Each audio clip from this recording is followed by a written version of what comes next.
Bismillahirrahmanirrahim.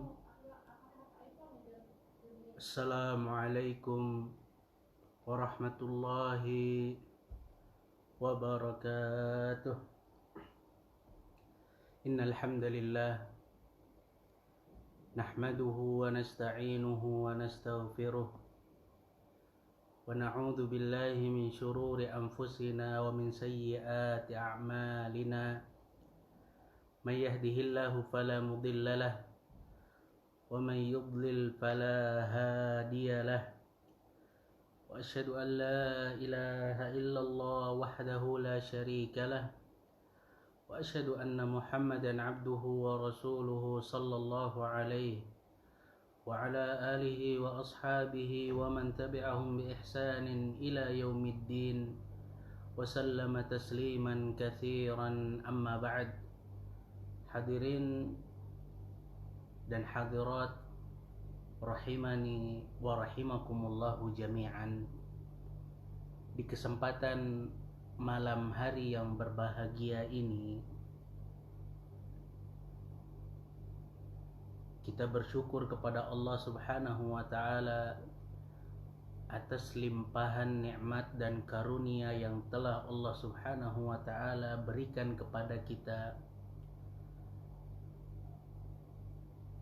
Nikmat iman, nikmat Islam, serta nikmat bisa mempelajari ayat-ayat Allah dan hadis-hadis Rasulullah sallallahu alaihi wasallam. Berapa banyak saudara-saudara kita di luar sana jauh dari yang namanya duduk mendengarkan ayat-ayat Allah dan hadis-hadis Rasulullah sallallahu alaihi wasallam. Semoga Allah Subhanahu wa taala memberikan kita ilmu yang bermanfaat, ilmu yang membawakan kita kepada rasa takut kepada Allah Subhanahu wa taala, ilmu yang memberikan kita adab ataupun etika sehingga kita pun bisa masuk surga Allah Subhanahu wa taala. Salawat dan salam semoga tetap tercurahkan kepada Nabi besar Muhammad sallallahu alaihi wasallam, kepada istri-istrinya, kepada anak-anaknya serta pengikutnya hingga akhir zaman nanti. Ma'asyiral muslimin dan muslimat yang semoga dirahmati oleh Allah Subhanahu wa taala. Kajian malam ini kita mulai dengan satu cerita. Cerita ini disebutkan oleh Syekh Abdullah At-Turki. Satu waktu beliau menghadiri rapat di Universitas Islam Madinah Munawwarah. Dan ketika itu 30 orang dari pemuka-pemuka kampus hadir. Dan Syekh bin Baz rahimahullahu ta'ala menjadi ketua rapat, menggantikan posisinya Raja Malik Fahad. Semoga Allah Subhanahu wa ta'ala merahmati mereka berdua. Dan ketika itu Syekh Abdul Muhsin Al-Abbad, ayahnya Syekh Abdul Razak, itu wakil rektor. Dan di antara yang dirapatkan, di antara poin-poin rapat, mereka tuh minta agar mahasiswa-mahasiswa yang bawa istri, yang bawa anak-anak itu dibalikkan lagi ke kampung ataupun ke negara mereka masing-masing. Jadi kalau seandainya ada orang Nigeria, ada orang Eropa yang sudah bawa istri, yang sudah bawa anak-anak, itu hasil rapatnya itu agar dibalikkan lagi ke negara masing-masing. Karena mereka datang, istri-istri mereka datang, anak-anak mereka datang itu tanpa kesepakatan dari kampus Universitas Islam Madinah Munawwarah. Kemudian hadirin yang semoga Allah Subhanahu wa taala rahmati, Syekh bin Baz rahimahullahu taala itu berusaha memberikan pengaruh kepada orang-orang yang hadir, pengaruh kepada masyayikh, guru-guru besar yang hadir, agar udahlah nggak usah dibalikin lagi, toh mereka sudah datang di kota Madinah Munawwarah, nggak usah dibalikin lagi ke negara mereka masing-masing. Maka ada yang mendukung, kemudian ada juga yang tetap kekeh balikin istri-istri dan anak-anak mahasiswa ke negara mereka masing-masing. Jadi nikosh ataupun debat antara Syekh bin Baz kemudian antara masyayikh-masyayikh lainnya. Ketika debat mulai tegang, datang waktu sholat zuhur. Apa kata Syekh bin Baz rahimahullahu ta'ala? Nadhhabu lis-salati wa ba'daha la'allana nasilu ila natijah. Yuk kita sholat dulu yuk. Semoga setelah selesai sholat kita dapat hasil yang menggembirakan. Hasil apa yang akan kita tempuh.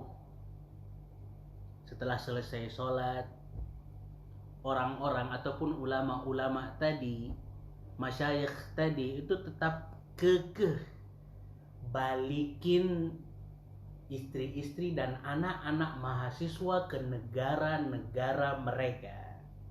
Sampai Syekh bin Baz rahimahullahu ta'ala bertanya kepada mereka, kenapa sih kalian semua itu kekeh dengan pendapat kalian, ingin mengembalikan istri-istri mahasiswa, ingin mengembalikan anak-anak mereka ke negara mereka masing-masing? Maka Syekh Abdul Muhsin Al-Abbad rahimahullahu ta'ala yang ketika itu menjadi wakil rektor menjawab, kalau sekiranya mereka tetap di kota Madinah, kampus itu nggak punya uang, nggak punya biaya untuk apa? Untuk memenuhi keperluan mereka. Karena mereka perlu sakan ataupun perlu tempat tinggal, karena mereka perlu ini, perlu itu, dan kampus nggak punya. Dan ketika kampus nggak punya, kami takut mereka itu minta-minta kepada para muhsinin, minta-minta kepada orang-orang, lembaga-lembaga. Itu yang kami takutkan. Atau mereka kerja, sehingga dengan kerja tersebut mengganggu konsentrasi belajar mereka. Hadirin, ternyata ini yang membuat kebanyakan masyayikh itu sepakat untuk mengembalikan istri-istri dan anak-anak mahasiswa ke negara mereka masing-masing. Maka Syekh bin Baz rahimahullahu ta'ala itu bertanya kepada mereka, kamil mablagh al-muqaddar linafaqatil usari wa sakanihim. Berapa banyak sih biaya yang diperlukan untuk menanggung nafkah keluarga-keluarga mahasiswa dan menanggung tempat tinggal mereka? Maka Syekh Abdul Muhsin Al-Abbad itu berkata kepada Syekh bin Baz, 3 malayin riyal wa hiya ghairu mutawafirah. Sekitar 3 juta real lah. Dan kampus nggak punya 3 juta real, itu nggak punya. Hadirin, kalau kita kalikan 3 juta real itu dikali 4.000 kurang lebih 12 miliar ya. Iya, 12 miliar dana yang diperlukan oleh kampus untuk memenuhi keperluan para mahasiswa, karena mereka pasti akan tinggal terpisah dengan mahasiswa-mahasiswa yang bujang. Mereka perlu sakan, mereka perlu tempat tinggal, mereka perlu ini, perlu itu. Sehingga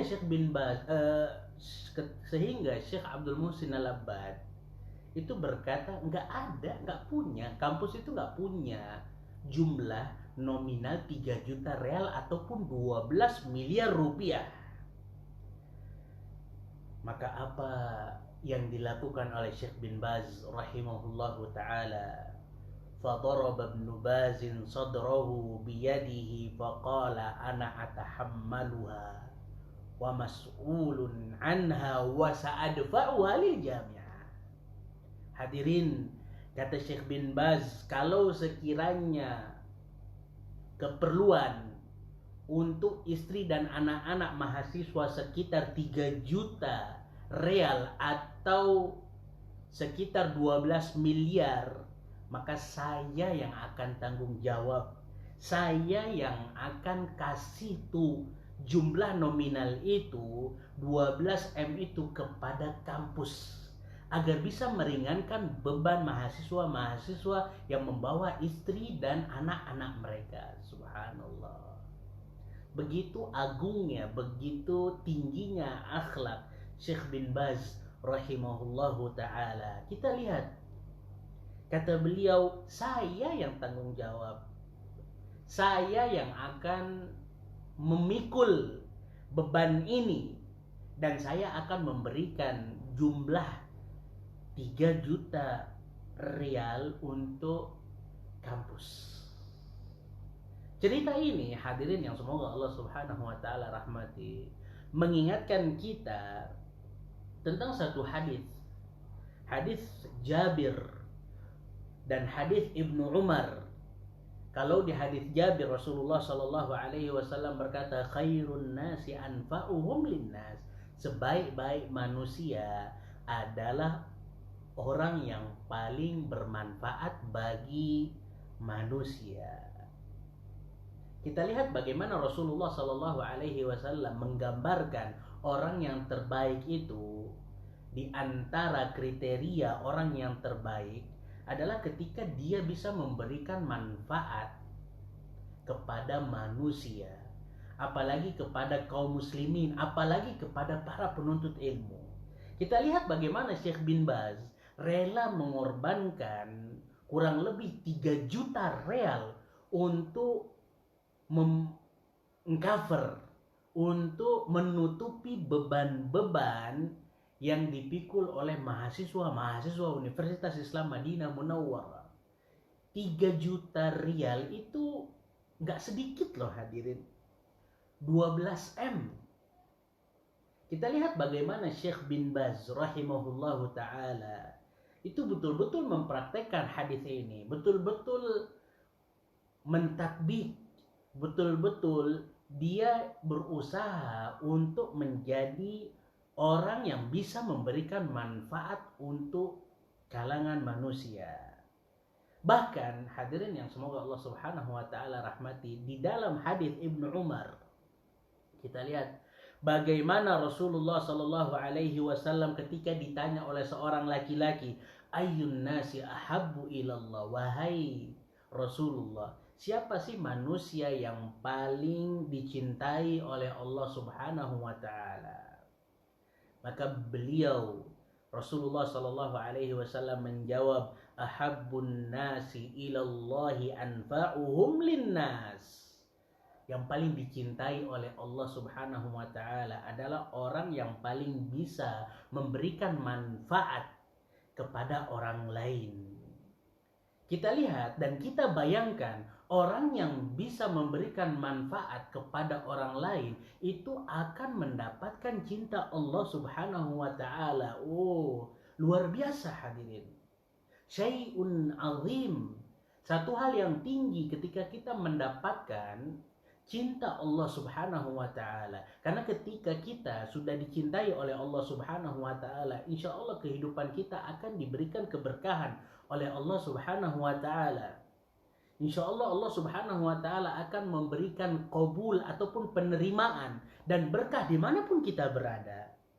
Dan kita lihat, ini pun sebenarnya bisa kita praktekkan dalam kehidupan kita sehari-hari. Kalau sekiranya ada di antara kita yang menjadi dokter, itu mungkin bisa menggratiskan biaya obat atau menggratiskan biaya pemeriksaan bagi pasien-pasien yang kurang mampu. Ketika seorang dokter sudah berusaha semaksimal mungkin menggratiskan biaya ini, biaya itu untuk pasien-pasien yang tidak mampu, itu artinya dia sudah berusaha untuk memberikan manfaat kepada manusia. Insinyur ataupun arsitek pun sama. Bisa jadi dia di dalam pekerjaannya itu bisa memberikan manfaat kepada orang lain.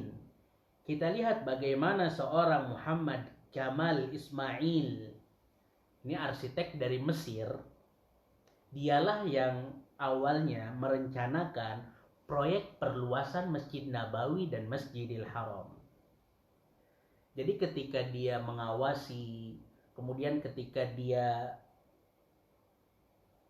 menggambar, desain ataupun menggambar hal-hal lainnya, itu dia nolak untuk menerima bayaran. Kita lihat dia nolak tuh. Bayarannya seberapa besar, bahkan disebutkan Raja Malik Fahad atau perusahaan Bin Laden itu sempat memberikan cek kosong kepadanya.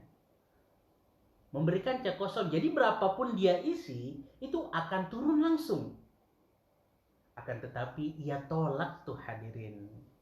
Kemudian ia berkata, bagaimana saya akan menghadap Allah Subhanahu wa ta'ala. Jadi kalau sekiranya ada di antara kita yang memiliki keterampilan mendesain pondok pesantren atau mendesain masjid, gak ada salahnya kita menggratiskan. Berapa banyak pahala yang akan didapatkan oleh kita yang insinyur ketika kita menggratiskan desain tersebut. Orang-orang yang sholat di masjid itu kita akan dapat pahalanya insya Allah. Orang-orang yang sekolah di gedung yang sudah kita buat itu akan ke kita pahalanya. Polisi pun sama demikian. Dia bisa memberikan kemudahan kepada orang-orang, insya Allah dia akan mendapatkan pahala yang begitu besar. Maka dari itu hadirin yang semoga Allah Subhanahu wa ta'ala rahmati, kaidah agama berkata, man ta'adda naf'uhu lil ghair huwa min khairin nas. Barang siapa yang dia bisa memberikan manfaat kepada manusia, maka ialah orang yang terbaik. Semakin banyak orang yang mendapatkan manfaat dari dirinya, maka semakin baik pula penilaian Allah Subhanahu wa ta'ala untuk dirinya. Maka dari itu jangan heran kalau sekiranya para penuntut ilmu itu diampuni ataupun diminta ampunan oleh malaikat-malaikat Allah Subhanahu wa ta'ala, oleh binatang-binatang, sampai disebutkan dalam satu hadis, wa innal alim la yastaghfiru lahu man fis samawati wa man fil ard hatta al haytanu fi juhriha wa hatta an-namlah. Jadi orang yang nuntut ilmu, orang yang berilmu, orang yang alim, itu malaikat-malaikat Allah akan memintakan ampunan untuk orang tersebut. Kenapa?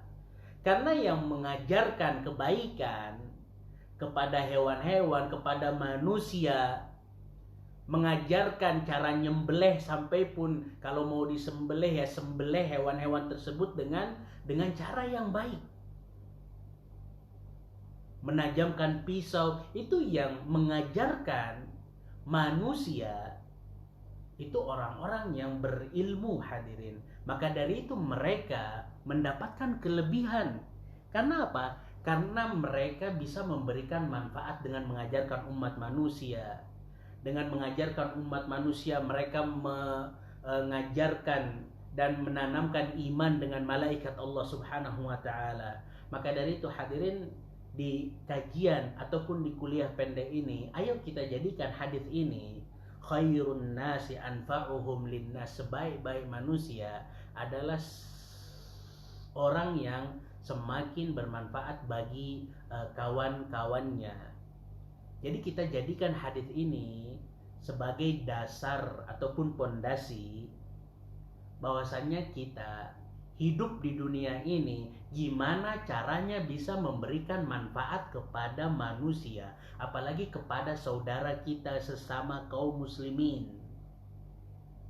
Ma'asyiral muslimin dan muslimat rahimani wa rahimakumullahu jami'an. Dan cerita tadi, cerita Syekh bin Baz dengan kedermawanannya itu mengajarkan kita juga bagaimana semangatnya beliau di dalam membantu para penuntut ilmu.